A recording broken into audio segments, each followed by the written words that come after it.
Great Thursday evening, July 15th, 2021. To God be the glory for yet another closing of a beautiful day. I hope you enjoyed the opportunities that the Lord gave you from the rising of the sun to the going down of the same.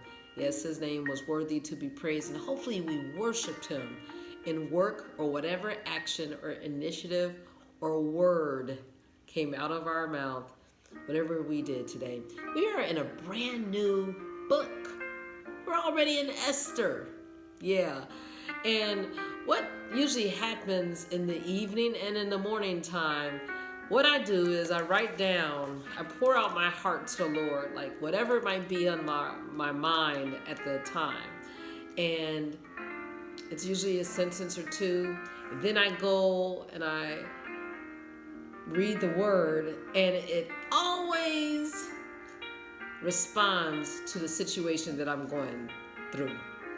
Then when I knew that I was in the 13th chapter of Nehemiah, and I knew that the next section would be Esther, I was like, Lord, how would this respond to the situation that I'm feeling? Well, let me ask you this, and it does.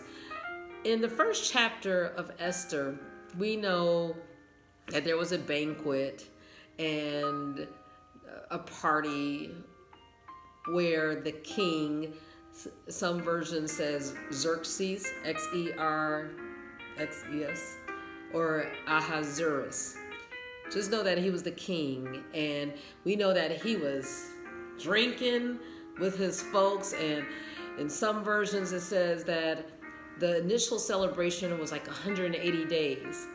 And then there was a special banquet that was a week long, 7 days. And then that's when he wanted to see his fine wife. And he wanted the others to see how beautiful she was.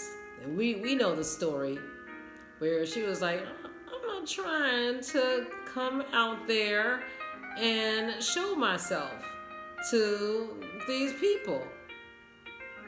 And after rereading this passage, there was, I believe, 7 advisors.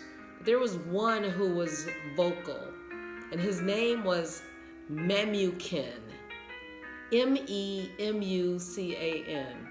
And Memucan had the king's ear.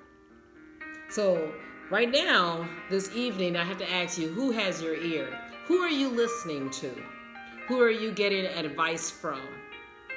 And this chapter coincides with Proverbs 15 at the end. And I always refer to this chapter because I never noticed this before March 2006. When my father went to be with the Lord, my mom picked these 3 verses at the end of Proverbs 15, and I never really noticed it. But now they're really my favorite. They're applicable and apropos because it says in verse 31, the ear. Who are you listening to this evening? The ear that heareth the reproof of life. That means the corrections. Abideth among the wise. So I was at a store today, at a Bible bookstore, and they were talking about these popular preachers, and I heard the customer, this woman, saying to this man, look, I don't even listen to that preacher, they're popular. They were talking about these 2 very popular preachers, and the man was like, yeah, all they talk about, I'm old school, all they talk about is prosperity and, having a good life. And they were saying, both of them were saying, yeah, they don't ever talk about conviction of sin and nothing hard. And, it's all heavenly or just, beauty and everything, love, but no judgment. And they were like, this is not what is reality. And what I have to ask is, whoever is in your ear would tell you the truth, whether it's great or if it's hard to hear. You want to hear the hard stuff if it's going to help you. And I heard another preacher say, a lot of people want to be ambitious with goals, but he said, all I want to be is obedient. And that stuck with me. So the obedient ear who receives correction abides, lives among the wise. But he that refuseth, or she that refuseth instruction, they hate, they despise their own soul. But he or she that heareth reproof, come on, let me have it. It's hard, but it's going to help me. Getteth understanding. The fear of the Lord is the instruction of wisdom, and before honor is humility. Well, what happened was Memucan was the one who said, you know what? You need to kick out that queen. Never to see her again. Let her never come in your sight.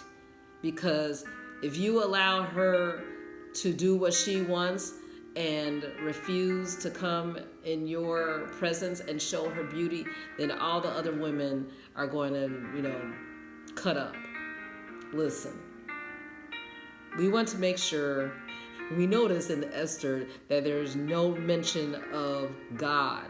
We want to make sure that we're listening to the Lord, and we want the fear of the Lord, which will be the beginning of wisdom in our life. Let's make sure that we're listening to the Spirit of the Lord and not the Memucans or the mannequins, the folks who just want to cause havoc, chaos, and not look out for our own good. Have a great evening, minding and enjoying the Spirit of the Lord.